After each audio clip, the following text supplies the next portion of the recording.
Revelation 1799.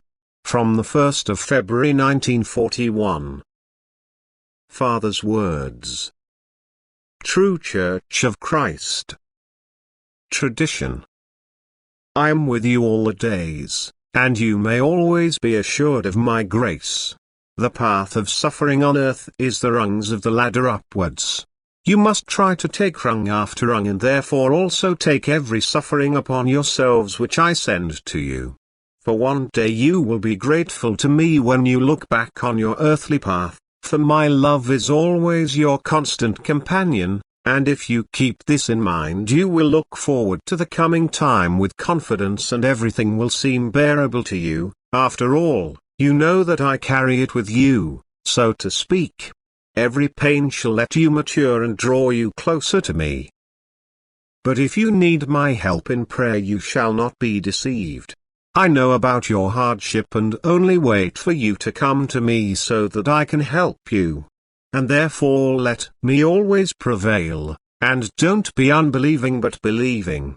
For the adversity is not greater than the helper, and what appears to be suffering to you I will change into joy if you believe and let me rule. Amen. Every person is unfree who feels he belongs to the church. That is, who adheres to a certain tradition, without finding inner satisfaction.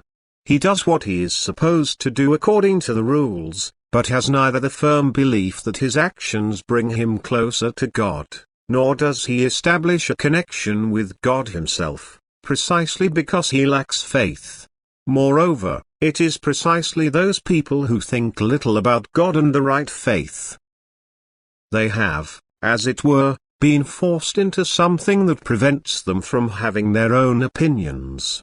And such faith is of little value before God, for it is not right faith but only the mechanical carrying out of humanly decreed commandments, which proceeds without any human thinking.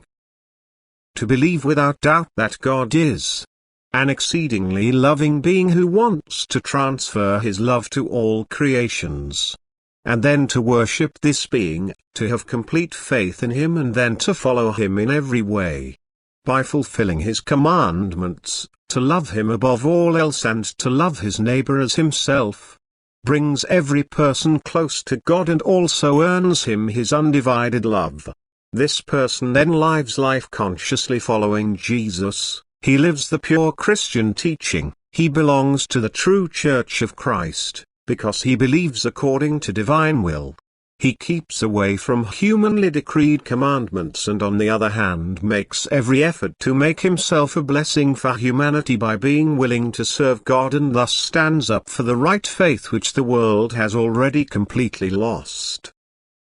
For only now can what is right be proclaimed to the world again. Only then can the truth be commanded from above and faith become alive again, because God himself speaks to people and informs them which path is the most viable and still leads to the goal. How little the world adheres to what alone is right before God and what is to be understood by the true Church of Christ. Yet how eagerly it often follows what is demanded by the earthly church. And yet what is of so little value before God because it does not contribute in the slightest to the soul's higher development. Amen.